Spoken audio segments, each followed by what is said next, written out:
Vous verrez, Marie-Sophie Lacaro sera plus que moi, avait lancé Jean-Pierre Pernaut avant son départ, dans les locaux de TF1 selon Le Figaro. Manifestement, le mari de Nathalie Marquet a la parole prophétique. Près d'un mois après avoir repris le flambeau, Marie-Sophie Lacaro réalisait de meilleures audiences que son prédécesseur.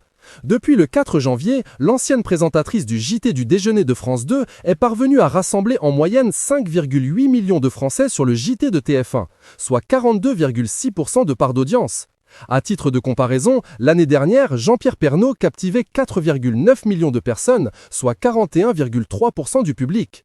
Si ces bons chiffres peuvent également s'expliquer par un intérêt grandissant pour l'info depuis la crise sanitaire, il n'empêche que Marie-Sophie Lacaro a gagné son pari, effectué une transition réussie après le départ du roi du 13h de 60 ans que l'on croyait irremplaçable.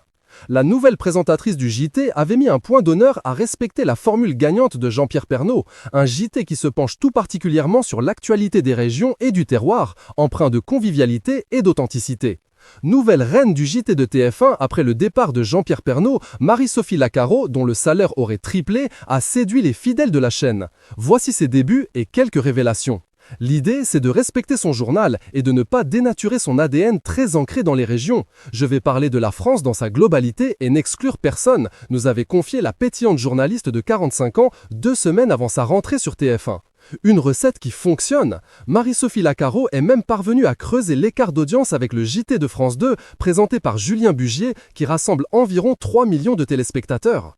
Une publication partagée par Marie-Sophie Lacaro, @Marie-Sophie Lacaro, s'il s'agit tout de même du meilleur niveau historique du JT de France 2, selon Le Figaro, puisque 400 000 téléspectateurs supplémentaires le regardent depuis 1 an, le rendez-vous du déjeuner continue de captiver davantage sur la première chaîne.